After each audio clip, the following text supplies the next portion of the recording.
Bonjour les amis, bienvenue dans ce nouvel épisode d'Easy French. Aujourd'hui, nous allons demander aux passants de nous raconter le meilleur conseil qu'on leur a donné dans leur vie. C'est parti!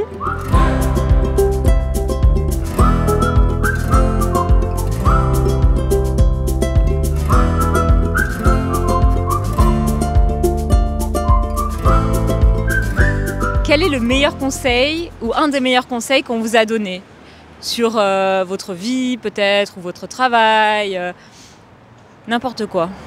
Je pense que le meilleur conseil qu'on m'ait donné, c'est de suivre mes idées, notamment quand on est jeune et qu'on se pose beaucoup de questions. Plein de gens vont vous donner des conseils, fais pas ci, fais pas ça, continue, par rapport aux études, par rapport à la vie en général.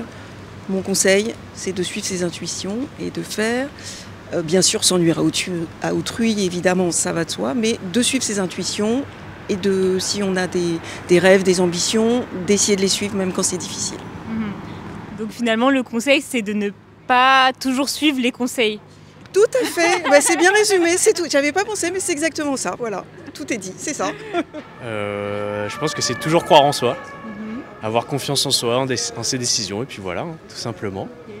Est-ce qu'une personne en particulier vous a donné ce conseil? Ouais, mes parents, mon prof aussi au collège. Ouais, beaucoup de gens m'ont donné ce conseil, effectivement, et je pense que c'est le meilleur conseil qu'on puisse se donner à soi-même aussi. C'était un prof en particulier dont vous vous souvenez? Un prof de français. Prof de français au collège, ouais.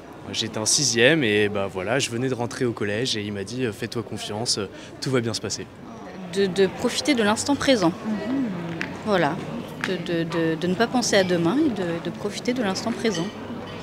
Et est-ce qu'il y a dernièrement une situation où vous avez décidé de faire ça et vous étiez contente après? Tous les jours, surtout avec 2 petites filles en bas âge. Il faut profiter de l'instant présent et ne pas regarder la montagne de bazar qu'il y a dans la chambre de votre fille. Au quotidien, je l'utilise très souvent ce conseil.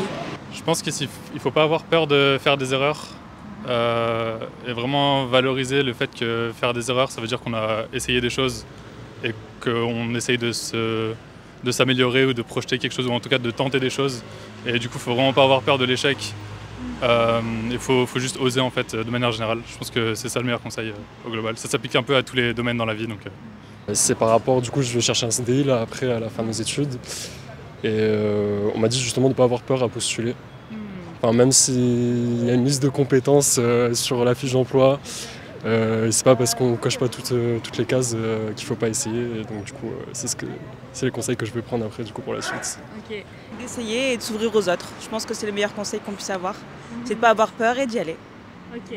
Et s'ouvrir aux autres dans quel sens? De ne pas hésiter à parler à son voisin dans le bus, à la boulangère, à quelqu'un dans la rue. Ouais.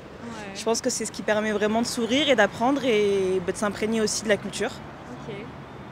Et est-ce que vous avez un exemple où ce conseil vous a servi, le fait de vous ouvrir aux autres? Moi je travaille dans une boîte internationale, donc je dois parler, il parle anglais, il parle allemand, il parle espagnol. J'ai des rudiments dans chacune des langues, mais c'est vrai qu'il fallait oser, alors que je ne suis pas bilingue dans aucune de ces langues, mais je n'ai pas hésité à essayer. Et puis de toute façon, l'essentiel dans la langue, c'est toujours de se faire comprendre, même si on n'a pas le bon vocabulaire, même si on n'a pas toujours le bon mot au bon moment. Mais tant qu'on se fait comprendre, c'est l'essentiel.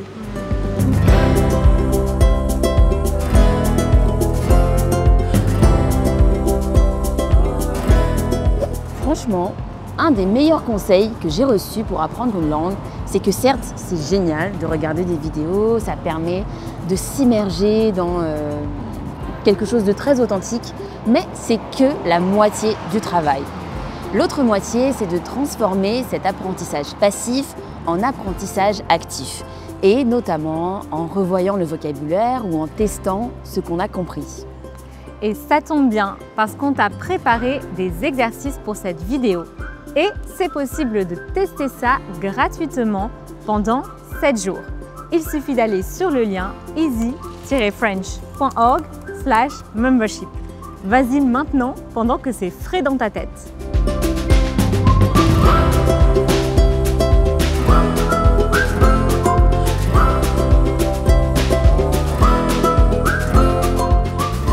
quoi le meilleur conseil qu'on vous ait donné pour votre vie ou même pour votre travail, peut-être même quelque chose de spécifique?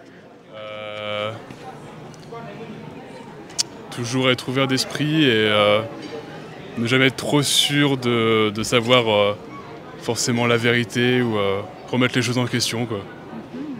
Ouais. Intéressant. Et dans quel contexte ça vous a servi? Partout dans la vie en fait, que ce soit à l'école, pour le sport, la nutrition, en fait tous les domaines de la vie je pense. Ouais.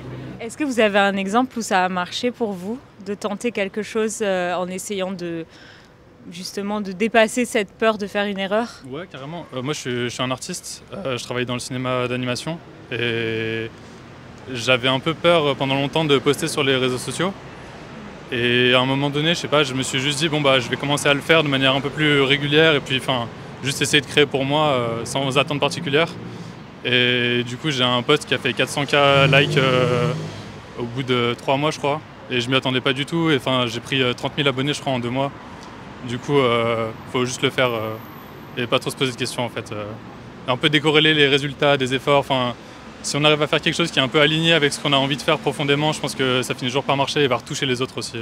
Qu'est-ce que ça vous a permis d'accomplir, de penser justement à suivre vos intuitions et tout ça? Alors moi je dirais plutôt qu'avec le bilan, c'est plutôt de ne pas avoir suivi mes intuitions qui aujourd'hui me font penser que j'aurais dû suivre mes intuitions. Donc avec le recul et l'âge, je me permets de donner des conseils aux plus jeunes. Voilà. Par exemple dans le travail, si vous aviez suivi vos intuitions? Par rapport dans les questions qu'on veut se poser au moment des choix, quand on est jeune, le travail, est-ce que je fais ci, est-ce que je fais ça, de tenter des choses même si ça paraît très difficile. Il y a des règles, mais je connais des gens c'était pas écrit et ils ont réussi des choses, donc il ne faut pas se laisser influencer et surtout se dire que c'est possible. Même si ça paraît complètement naïf, les choses sont possibles. Et je vois que vous êtes sportif, est-ce qu'il y a un conseil dans le sport que vous suivez ou une espèce de mantra? Oui. Le sport, c'est un conseil que j'essaye d'appliquer au max. C'est dur, hein, mais c'est que même si on se sent un peu fatigué ou c'est pas forcément la meilleure journée, continuer à y aller. Et ce sera pas forcément la meilleure séance, mais après, au bout d'un moment, ça va payer à la fin. Ouais. Donc la persévérance. La persévérance, exactement. Voilà. Et est-ce qu'il y a des moments dans votre vie où vraiment cette confiance en vous a aidé clairement à accomplir quelque chose? Waouh, c'est une vaste question. Non, pas tout le temps, mais c'est vrai que dans les moments difficiles, je pense qu'on a un peu tendance à douter de soi et ce conseil-là, il m'a fait du bien parce qu'il y a une petite voix extérieure qui te dit voilà, fais-toi confiance, n'hésite pas et voilà, c'est ce que j'ai fait. Okay. Et vous donnez ce conseil aux gens? Ouais, clairement, je donne ce conseil aux gens, ouais. Merci les amis d'avoir regardé cet épisode. N'oubliez pas de mettre un petit like, de vous abonner à la chaîne et de nous écrire un commentaire en français. Racontez-nous le meilleur conseil que vous avez reçu. À bientôt!